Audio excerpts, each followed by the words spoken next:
अध्यक्ष अशोक कुमार ने बताया कि घटना उनके संज्ञान में नहीं आया है। हरलाखी थाना क्षेत्र के गौवाहा गांव में एक महिला के साथ अवैध संबंध बनाकर युवक को ग्रामीणों ने पकड़कर बंधक बना लिया और जब सूचना पाकर पुलिस घटनास्थल पर पहुंची तो पुलिस जीप पर आक्रोशित ग्रामीणों ने पथराव करना शुरू कर दिया। पुलिस जीप भी क्षतिग्रस्त हो गई, चौकीदार भी घायल हो गए। रंगे हाथ धरा युवक की पहले तो ग्रामीणों ने जमकर कुटाई कर दी और उसे बंधक भी बना लिया। आरोपी युवक की पहचान खीरा थाना क्षेत्र के झिटकी गांव निवासी वार्ड नंबर 10 स्थित पलटू महतो के पुत्र महेश महतो के रूप में हुई है। बाबर थाना अध्यक्ष प्रेमलाल पासवान ने बताया कि आरोपी युवक को हिरासत में ले लिया गया।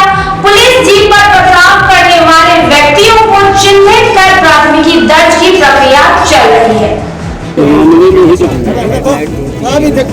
आप देख रहे हैं बताइए सर, बताएंगे कहाँ सारा चीज बताइए। सेक्शन जब तुरंत फोन किया तुरंत भेज दिए 1 मिनट में। अब यहाँ पर गलती गांव वाला किया, इसमें पुलिस के क्या गलती है? हमारी गाड़ी को तो गलती अधिकारी को मारा, बताइए वही गलती अब की है, तुरंत भेज दिए। 1 सेकंड हम लोग देरी नहीं करते, जैसे फोन किया तुरंत हम भेज दिए।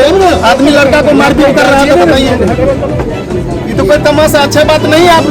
आप लोग इतने समझदार और बुद्धिजीवी आदमी हैं, बताइए कोई कांड होता है दौड़ के पुलिस आती है आप लोगों को सेवा में, आप लोग पुलिस को मारिएगा, मेरी गाड़ी को तोड़ दीजिएगा, कैसे काम करेगा लोग? बताइए आप ही लोग यहाँ के गणमान्य व्यक्ति हैं, बताइए कैसे काम हम लोग करेंगे?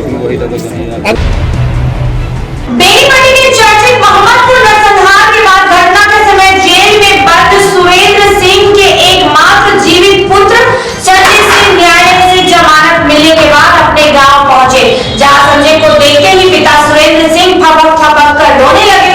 आपको बता दें कि घटना में रावण सेना के द्वारा जेल में बंद संजय सिंह के 3 सगे भाइयों के साथ साथ 2 चचेरे भाइयों की भी गोली मारकर हत्या कर दी गई थी।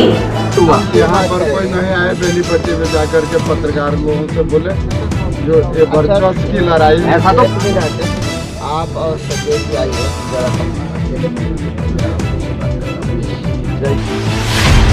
बेनीपट्टी के मोहम्मदपुर गोलीबारी व हत्याकांड के पीड़ित परिजनों का अनशन के तीसरे दिन परिजनों ने समर्थकों के साथ न्याय यात्रा निकाली। मुर्दाबाद मुर्दाबाद पुलिस प्रशासन हाय हाय हाय हाय हाय पुलिस प्रशासन हाय हाय हाय हाय हाय।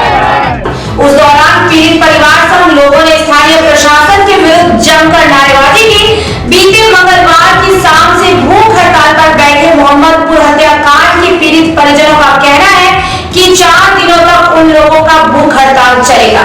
इन 4 दिनों के भीतर यदि सरकार व प्रशासन द्वारा उन लोगों की मांगों को नहीं मानी गई तो फिर 5वें दिन अनशन पर बैठे सभी लोग राजधानी पटना पहुंचकर सीएम नीतीश कुमार के समक्ष आत्मदाह करेंगे। पीड़ित परिवार के लोगों की मांगों में इस नरसंहार की सीबीआई से जांच कराए जाने, मामले की सुनवाई स्पीडी ट्रायल के माध्यम से फास्ट ट्रैक कोर्ट में होने, घटना के दोषी प्रशासनिक अधिकारियों पर विधि सम्मत कार्रवाई किए जाने, 5 मृतकों के प्रत्येक परिवार को 50-50 लाख रुपए की सरकारी आर्थिक मदद दिए जाने, मृतकों के प्रत्येक परिवार को योग्यता के अनुरूप सरकारी नौकरी देने व मृतकों के आश्रितों बच्चों बच्चियों के भविष्य की गारंटी सरकारी स्तर पर किया जाना शामिल है।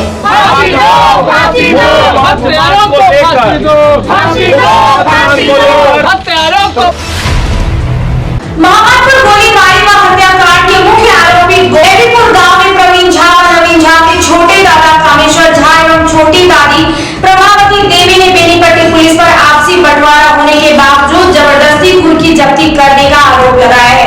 इन लोगों का आरोप है कि वर्षों पूर्व ही प्रवीण झा व नवीन झा के पिता घनश्याम झा से उन लोगों का घर एवं जमीन का कागजी बंटवारा हो चुका है।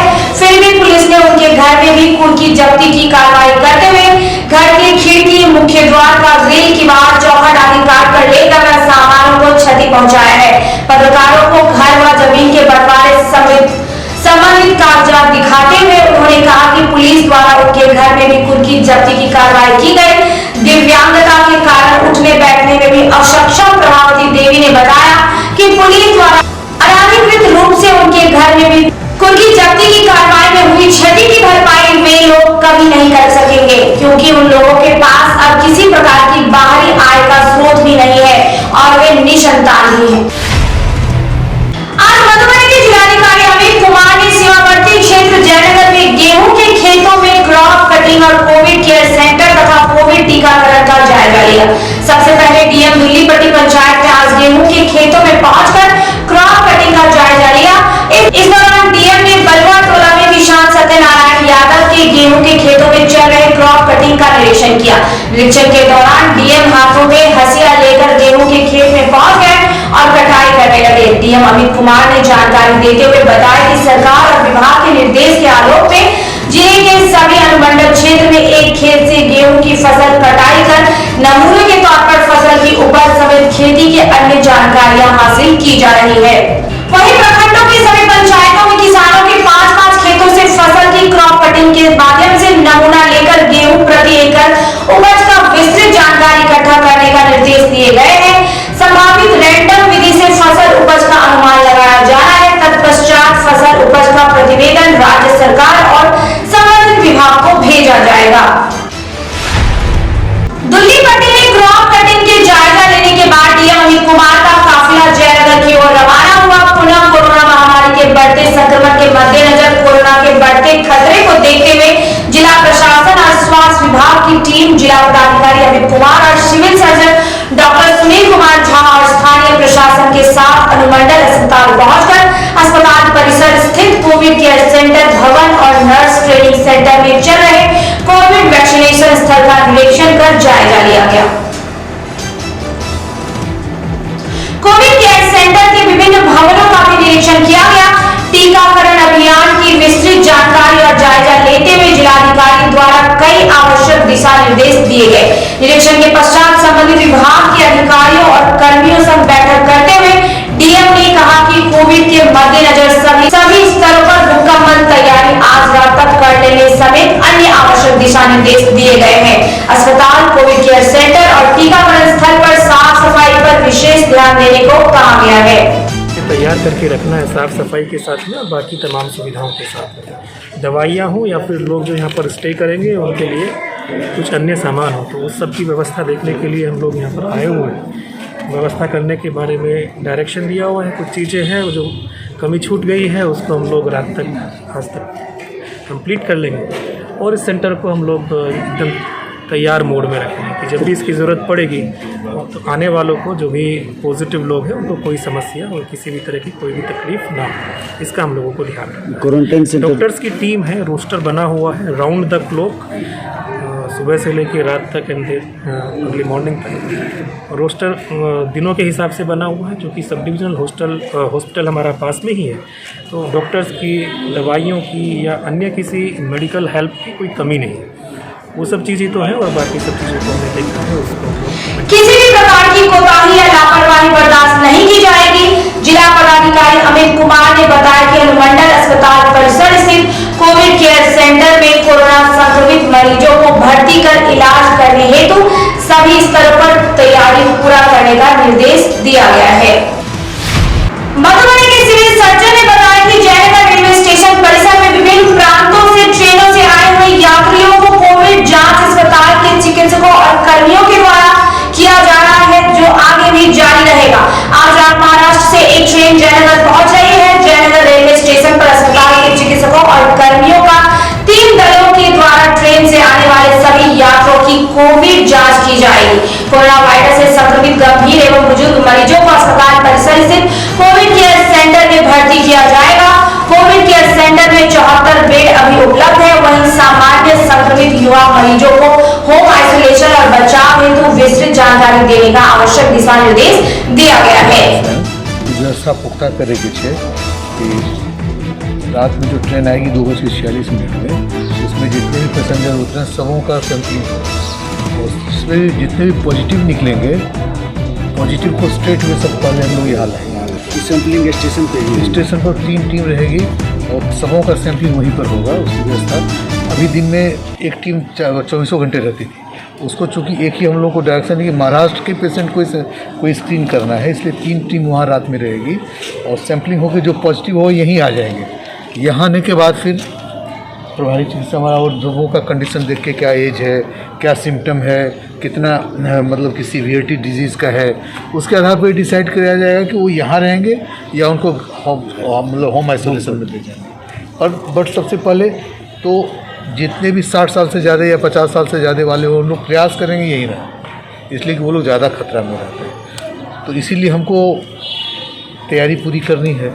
उसी तैयारी का जायजा के लिए डिस्ट्रिक्ट मजिस्ट्रेट साहब आए हुए थे और हम लोग भी देख रहे थे, बहुत दिन से पेशेंट नहीं था, अब आएगा, तो इसीलिए सब तैयारी को का जायजा ले। सर अभी जयनगर में कितना पॉजिटिव केस है या नहीं? एक भी जयनगर का कंटेनमेंट जोन, जयनगर की क्या स्थिति है? झंझारपुर अनुमंडल कार्यालय के सामने स्वराज इंडिया के बैनर तले समाजसेवी अर्जुन मंडल का आमरण अनशन आज चौथे दिन भी जारी है। अनुमंडल प्रशासन द्वारा अनशन स्थल पर दंडाधिकारी की प्रतिनियुक्ति कर नियमित मेडिकल जांच के लिए चिकित्सकों को भेजा जा रहा है। अनुमंडल प्रशासन द्वारा अनशन के तीसरे दिन लखनऊ के अंचल अधिकारी और आज चौथे दिन लघु सिंचाई विभाग के कनीय अभियंता को वार्ता के लिए भेजा गया। वही अनशनकारी अर्जुन मंडल ने अनुमंडल प्रशासन पर सम्मानजनक वार्ता नहीं करने का आरोप लगाया है। नहीं, कोई ठोस यानी पहल नहीं अभी तक उन लोगों की तरफ से हुआ है।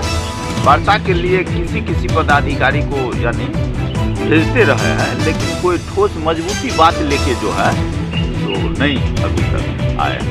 मुख्य मांगे हमारी है तो जल जीवन हरियाली है। जल जीवन हरियाली के अंतर्गत जो है तो अनुमंडल के अंतर्गत जितना भी पोखरा है उसको चिन्हित किया जाए और समय सीमा के जो है यानी अंदर उसको उड़ाही और सौंदर्यीकरण किया जाए। दूसरा जो है तो उसमें मेरा डिमांड है, जो गरीबों के लिए सरकार अभी योजना बनाई है, जो जिस गरीब को पास भूमि नहीं हो उस गरीब को 5 डिसमल जमीन खरीद के तो उसमें पक्का मकान बना के देना है। मेरा और डिमांड है, जो ये हेडक्वार्टर है झंझारपुर हेडक्वार्टर में एक मुख्य सड़क जो है तो 10 फीट अभी तक चौड़ी है। 10 फीट चौड़ी यहाँ दोहरीकरण सड़क हो, इस हम 15 वर्षों से सुन रहे हैं, दोहरीकरण चौड़ीकरण की बात हो। आरएस बाजार में जो है तो जल जमाव जब बारिश होता है तब सारे अधिकारी वहाँ जमा हो जाते हैं। अब भी जल जमाव की व्यवस्था करना था तो अभी सब पदाधिकारी गायब है वहाँ से। इसी तरह से अन्य हमारी मांग जो है तो किसान मजदूरों के लिए, नौजवानों के लिए जब तक कोई ठोस यानी पहल नहीं होगी हम यहाँ अनशन पर जारी रखेंगे। झंझारपुर में 1 अप्रैल से ट्रेजरी कार्यालय मधुबनी शिफ्ट कर दिए जाने के कारण निबंधन कार्यालय में कामकाज 1 तारीख से ठप है। ट्रेजरी बंद होने के कारण निबंधन शुल्क का चालान जमा नहीं होने से लोगों को काफी परेशानियों का सामना करना पड़ रहा है। बिस्फी प्रखंड मुख्यालय के मनरेगा कार्यालय में पीओ के मनमानी से आक्रोशित बिस्फी मंडल अध्यक्ष राम सकल यादव ने मनरेगा कार्यालय में कर्मी को बाहर निकालकर कार्यालय में ताला जड़ दिया। उन्होंने बताया कि मनरेगा पीओ की मनमानी हल हो गई, जिनको बात करने का कोई तरीका नहीं और हमेशा उल्टे सीधे बात एवं मजदूरों के साथ ही अभद्रता करते रहते हैं। शेड बना रहे हैं, कोई रिस्पॉन्स नहीं, मास्टर बॉल निकाल दिया है, 1 हफ्ता हो गया, देखने नहीं जा रहा है। आम किसान बनाता होगा उसको कितना परेशानी होता होगा। जब जितने भी लोग आते हैं, जो पशु शेड बनाए हैं किसान 10-10 दिन बना करके लोग परेशान हो रहे हैं। किसी को सारा कागज पत्र कंप्लीट करके न जेई स्पोर्ट को देखने जाता है, न तकनीकी सहायक देखने जाता है। लोगों को काफ़ी परेशानी हो रही है। बहुत सारे लोग हमारे पास आकर के कहते हैं कि पीओ कोई रिस्पॉन्स नहीं लेता है। अब किस लिए नहीं जा रहा है स्पोर्ट पर, कमीशन मांगता है या क्या मांगता है, क्यों नहीं जा रहा है, ये तो पीओ ही बताएंगे। कौन है जेई कौन है? राधे श्याम साहब। और पीओ का भी लापरवाही है क्या? बिल्कुल पूरा लापरवाही है।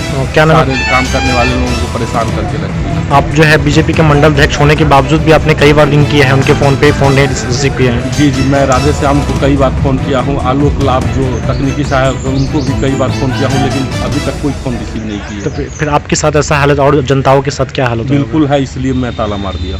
चलिए धन्यवाद। जब मजदूर अपने अधिकार के लिए आवाज उठाते हैं तो केस कर देने की धमकी देते हैं। पीओ की कई दिनों से समस्या को लेकर फोन किया गया, लेकिन उनके द्वारा फोन का कोई जवाब नहीं दिया गया। लोगों के द्वारा पशु शेड महीनों पूर्व अपनी पूंजी लगाकर बना देने के बाद कार्यालय का चक्कर काट रहे हैं, लेकिन कमीशन नहीं देने के कारण जांच एवं रिपोर्ट बनाने के लिए नहीं जाते हैं। आक्रोशित मंडल अध्यक्ष रामसफल यादव ने बताया कि मनरेगा के पीओ एवं जेई राधेश्याम के खिलाफ पार्टी के वरीय अधिकारी एवं जिलाधिकारी से शिकायत की जाएगी। बिस्मिल प्रखंड के टीपीसी भवन के सभागार में प्रशिक्षु बीडीओ सह सीओ बालेंद्र नारायण पांडे को समारोह के साथ सम्मान पूर्वक विदाई दी गई। समारोह की अध्यक्षता बीडीओ अहमद अब्दाली ने की, जबकि समारोह का संचालन सीओ प्रभात कुमार कर रहे थे। मिथिला परंपरा के अनुसार पान गोटा माला एवं मिथिला पेंटिंग से सम्मानित कर विदाई दी गई। इस मौके पर अंग वस्त्र सहित कई महत्वपूर्ण सम्मान देकर प्रखंड प्रशासन के पदाधिकारी एवं कर्मचारियों ने विदाई दी। विदाई समारोह में उपस्थित लोगों को संबोधित करते हुए प्रशिक्षु बीडीओ सह सीओ बालेंद्र नारायण पांडे ने कहा कि संक्षिप्त कार्य पदाधिकारी, मीडिया कर्मी एवं जनप्रतिनिधियों का सहयोग सराहनीय रहा है। इस कार्यकाल में कई योजनाओं को धरातल पर उतारने के प्रयास किए गए। इस अवसर पर पीओ श्याम कुमार, एमओ दिनेश धारी Singh, CI Basant Kumar Jha, RTPS IT अधिकारी अरविंद कुमार, श्याम कुमार, संजय कुमार और कई लोग उपस्थित थे। मलकापुर थाना पुलिस ने बहू की जान लेने की प्रयास करने के आरोप में फरार चल रहे सास के घर पुलिस ने नगाड़ा बजाकर खुद की जब्ती का इश्तेहार चिपकाया और 1 सप्ताह के भीतर पुलिस या न्यायालय में आत्मसमर्पण की हिदायत पुलिस ने दी है।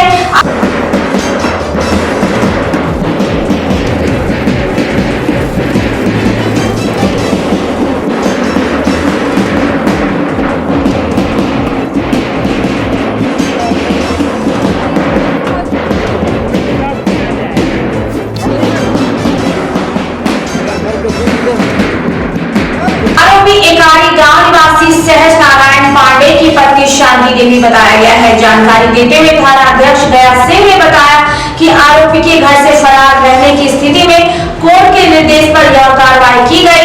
इस नोटिस के जरिए दिए गए आदेश की अनदेखी करने पर आरोपी के घर कुर्की जब्ती की कार्रवाई की जाए।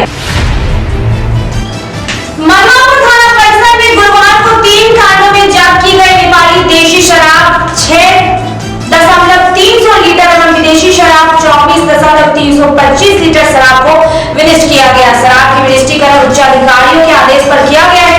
इसके लिए सभी शराब के बोतलों को काटकर गड्ढा खुदवाकर नष्ट किया गया और मिट्टी के नीचे दबा दिया गया। शराब विनिष्टीकरण के समय सीओ रामकुमार पासवान, थानाध्यक्ष दया सिंह समेत सभी पुलिसकर्मी मौजूद थे।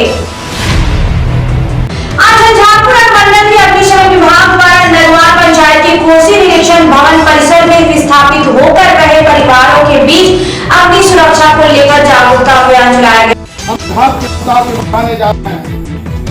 इस दौरान नुक्कड़ नाटक के जरिए आग लगने पर बचाव के बारे में लोगों को जागरूक किया गया। आज के लिए इतना ही। दीजिए हमें और हमारे चौथा स्तंभ मिस्टर न्यूज टीम को इजाजत। देखते रहिए चौथा स्तंभ।